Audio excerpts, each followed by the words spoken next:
Usa ka pagtuo, usa ka tingog, usa ka katawhan.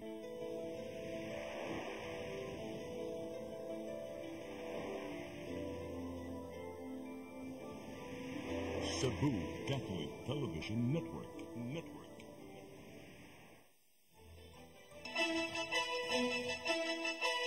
Uluhan sa mga balita sa Sari 47. Ikatulong nga State of the Nation Address ni Presidente Ferdinand Bongbong Marcos Jr. gipaygayon karong hapon. Motion ni suspended Mayor Rama nga ilibkas ang preventive suspension gibasura. Samtang acting Mayor Garcia mitambag nga pahimuslan ang naing legal remedies. Move Mandaway application gilusad sa kagamhanan sa Dakbayan. Limited free wifi available na sa daghang mga barangay. Operasyon sa floating cottage sa isla sa Olango nga namatyan og turista, temporaryong gipahunong. Sugbo, Kabisayan ug Mindanao, Pilipinas ug katawhan kutos maabot atong Sibya sa tibuok kalibutan maayong hapon.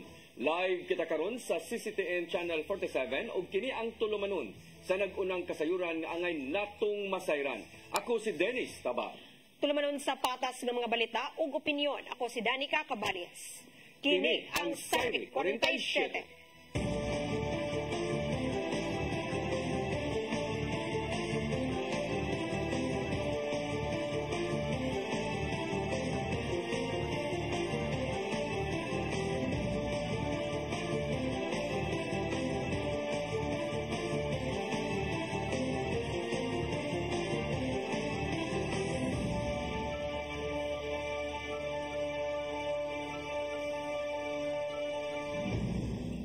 O karon sa kompletong detalye sa atong mga balita, nakapahigayon sa pagtaho si Presidente Ferdinand Bongbong Marcos Jr.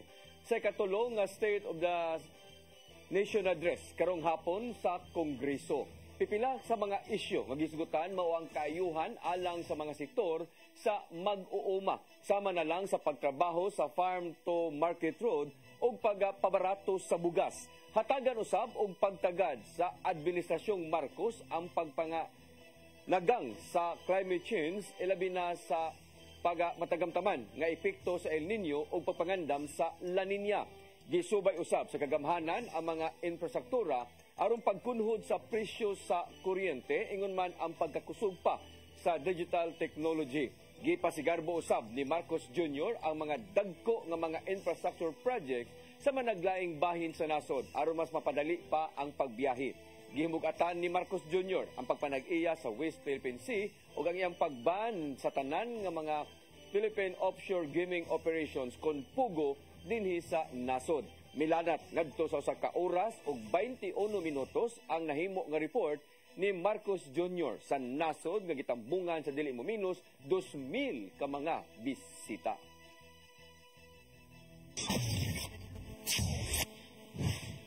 House Speaker Martin Romualdez gipasalig nga mas paningkamuton sa mga kongresista ang pagpasar sa mga mahinungdanong balaudnon alang sa nasod. Kini ang gibutiyag ato sa pagbukas sa third regular session sa ika-19 nga Kongreso karong adlaw. Ang kasayuran ni hatod ni Gian Navarro. Gibuksan ni House Speaker Martin Romualdez ang third regular session sa 19th Congress pinagi sa pasalig nga ilang ipasar ang tulo ka mga priority nga badaodnon ni Presidente Ferdinand Bongbong Marcos Jr. Usa na nini ang naibiling tulo gikan sa 28 ka mga bills gikan sa Legislative Executive Development Advisory Council kon LEDAC nga mao ang Long-Term Lease Act sa mga foreign investors. Laki usab nini ang mga pag-amendar sa Agrarian Reform Law ug EPIRA kon Electric Power Industry Reform Act. Mipasalig si Romualdez nga tun-an og sukit-sukiton ang mga balaodnon alang sa legislative agenda sa presidente ug pagtubag na usab sa mga suliran sa nasod. Gila usab sa liderato sa Kamara ang pagpasal sa mga mahinungdanong balaod nga bago lang napirmahan ni Marcos Jr. sama na lang sa New Government Procurement Act. Among balaod nun, naninguhang mas mapadali pa ang procurement kung pagpalit o mga gamit aron gamiton sa mga proyekto sa gobyerno. Gisiguro usab ni Romualdez nga malakip sa 2025 national budget nga mobalor nga to sa 6.35 trillion pesos ang baratong pabalay, agrikultura, education ug uban pa mga programa alang sa katawhan. Ipasalig usabang House Speaker nga mahatod mismo ang mga gitingwang balaod nun. Apil na ang gilaumang pagduso sa Certificate of Candidacy sa May 2025 election na may tabo karong first week of October. Gian Navarro, CCTN News. Wa gitugutan sa ombudsman ang motion ni suspended Cebu City Mayor Michael Rama nga iligkas unta ang giatubang niini nga preventive suspension tungod sa kakuwang sa merito. Pirmado ni Ombudsman Samuel Martires ang order niadtong Hunyo 20 aron i-deny ang manifestation with motion to lift order ni Rama nga giduso niadtong Mayo 28. Gibarugan ni Martires nga gituyo ang suspensyon kang Rama og laing 7 ka mga opisyal aron sutaon kung pahamtangan pa ba og disciplinary action. Kini aron na kalikayan ang posibleng pagbutang-butang sa mga dokumento nga maon tay lig-ong ebidensya sa mga nakasaksi. May kalabutan ang giatubang nga suspensyon sa giingong wa pagsweldo sa 4 ka mga empleyado sa City Hall sud sa pipila ka buwan. Apan dipinsa ni Rama nga wa siya makahibaw sa maong gipagawas nga desisyon. Samtang mitambag usab si acting Cebu City Mayor Raymond Alvin Garcia kang Rama nga pahimuslan ang uban nga mga legal remedies bahin sa iyang gidangatan. Mayor Mike Magod has the practice of calling at 5 in the morning. So sometimes it's very difficult for me to answer. And then during the time, I got some missed calls beyond the 5 o'clock. Pero these were the times where I was very extremely busy with palaro. Nyawa na ko naka-return call niya. Laing usa ka milyon ka pesos ga assistance ang gituno sa syudad sa Subo ngadto sa 80 ka mga sangguniang kabataan council. Hinigamiton sa SK alang sa mga ipatumang programa aktibidad alang sa mga batanon dinha sa barangay. Kinisama na lang sa pagpahigayon og sports fest ingon man training program. Masaligon si acting Cebu City Mayor Raymond Alvin Garcia nga dako na ang tabang ang maong ayuda alang sa mga batanon nga gipanghatag ni adtong Hulyo 17. Dugang ni Garcia nga kinahanglan usab nga masayod na ang mga batanon kabahin sa paggamit sa internet. Ingon man social media nga usa sa mga tinubdan karon sa mga impormasyon.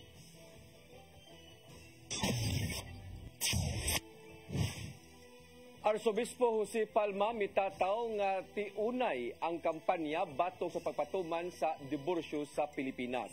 Samtang gipangandaman sa Archdiocese of Cebu ang ipahigayong prayer rally batok sa divorce karong nga Sabado. Ang kasayuran ihatod ni Gian Navarro. Gitataw ni Cebu Archbishop Jose Palma nga tiunay ug adunay tinguha ang kampanya sa Archdiocese of Cebu batok sa paglegalize sa diborsyo sa Pilipinas. Kini ang nimong depensa human na mahayag ang nangamahan sa Absolute Divorce Bill nga si Albay Representative Ed Silagman nga may patigbabaw matud pa ang religious hypocrisy sa pagpakigbatok dili. Nasabtan hinuon sa habig sa simbahan ang sentimiento sa mga politiko bahin sa ilang gikabalak ang pagpasar sa maong balaodnon. This too is a wonderful expression of our faith, that we are the people who believe that manifesting this faith in a worthy and noble cause is an excellent sign of manifesting of proclaiming our Christianity. Sukad yung napasal sa Kongreso neto Mayo ang Absolute Divorce Bill. Gingusgan sa Archdiocese ang iyang kampanya batok diini. Sama na lang sa paglakbit sa iyang primer matag wali o pag-ampo sa iyang Oratio Imperata matag Sunday Mass. Dungan usab silang signature campaign nga gilusad sa matag parokya. As of Saturday, July 20, ana sa dili mo menos 160,000 ka mga Katoliko ang namirma batok diborsyo. Ikatakdang dadon ang mga nahipos ka pirma karong Miyerkules sa Senado. The voice of the people and the process itself sa signature campaign is already an educational and a conscience formation process. Gipangandaman sa Archdiocese, ilabi na sa Commission of Family and Life, ang ipaigayong prayer rally batok divorce karong Sabado, Hulyo 27 sa hapon. Sugdan kini sa kaprosesyon gikan sa Fuente Osmeño Circle sa alas 3 sa hapon og tiwason sa Sakasantos nga misa sa alas 5 sa hapon sa Basilica Minore del Santo Niño. Panguluhan namang kon celebrated mass ni Arsobispo Palma og mahimong makasalmot ang publiko. Nakigalayon ang mga kaparian sa kapulisan sa Dakbayan sa Sugbo alang sa ipatumang seguridad. Sila sa pag-cooperate. We are so thankful to the government officials na ni Sanong Gitaon sa Mahangyo na kaunta matabangan para mahimong peaceful ang atong rally. Karong hisgutan sa Senado ang gidusong diborsyo, hugot ang pagtuo sa pagpamasin sa Archdiocese of Cebu nga madungog ang ilang pag-ampo. Kini maong paghatag og dakong bililhon sa sakramento sa kaminyoon pinagi sa dili pagpasar sa diborsyo. Apan kung maprobahan man, adunay pagtataw ang simbahan kuno galing mapinyo pag-usab ang usa. Process is for the salvation of souls, no, nga unta makasal sila, malunad sila. Unay mo doon na mo miyon nga wala pa magko'y plano magminyo, ano? Ano file magka? Just for the sake of closure. And so we don't place that much urgency in that case. No? Ian Navarro, CCTN News.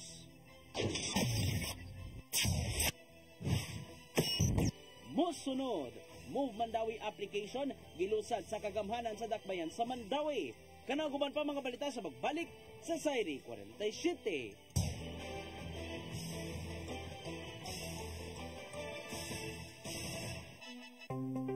Discover the beauty of the Philippines.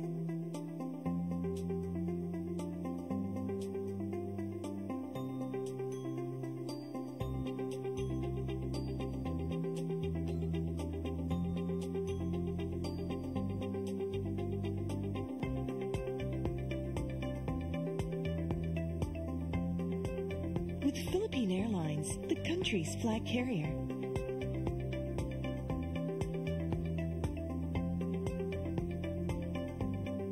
The airline that lets you feel the warmth of the nation.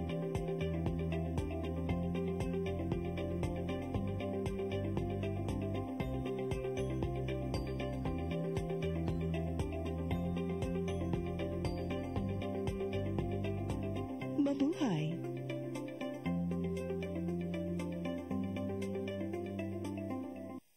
Holy Spirit,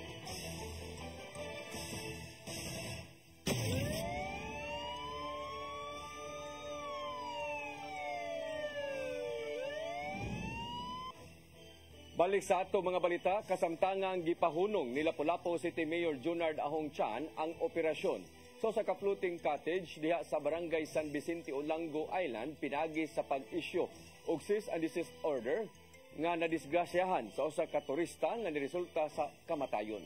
Ang kasayuran ihatod ni Crystal Joy Filarca.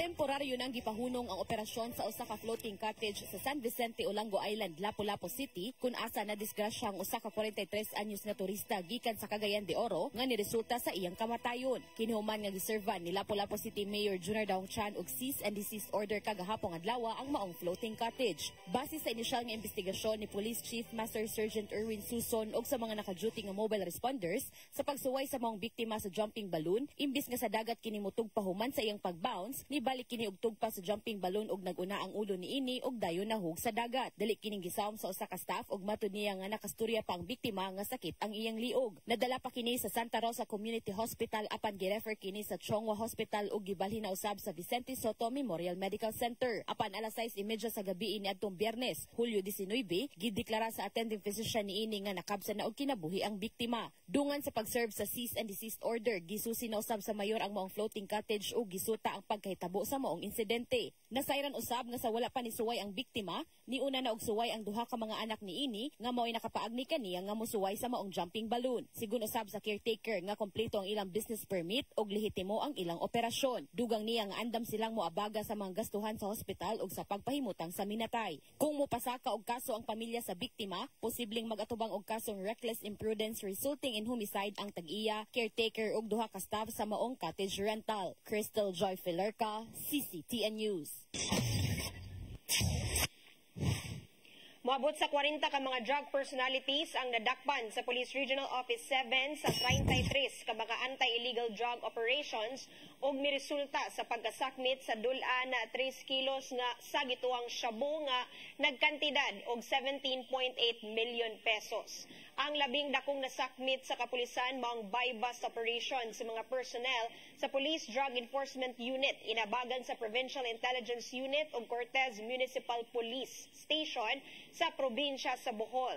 Maong 1,450 gramos nga gituang shabu nga nagkantidad og kapin 9.8 million pesos. Ang subsob nga operasyon kabahin sa kamanduan ni Police Brigadier General Anthony Abiren, hepe sa kapulisan sa Central Visayas, subay sa State of the Nation address si President Ferdinand Marcos Jr. karong adlaw.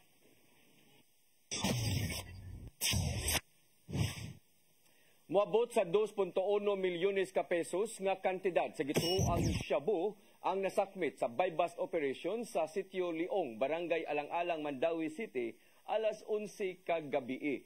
Na sikop mao si Paul Novim Avillana, 41 anyos, o residente sa Barangay Paknaan, Mandawi, o usa ka high value individual.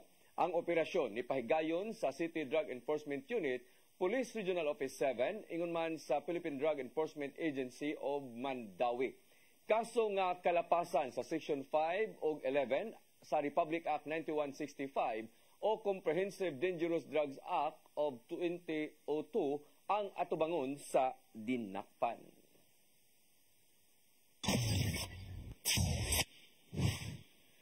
Mao kadto naglangkob sa atong mga balita sa Sayre 47. Ako si Dennis Tabar. Ako si Danica Caballes, sangtod ugma sa inyong paboritong tulumanon. Sayre 47.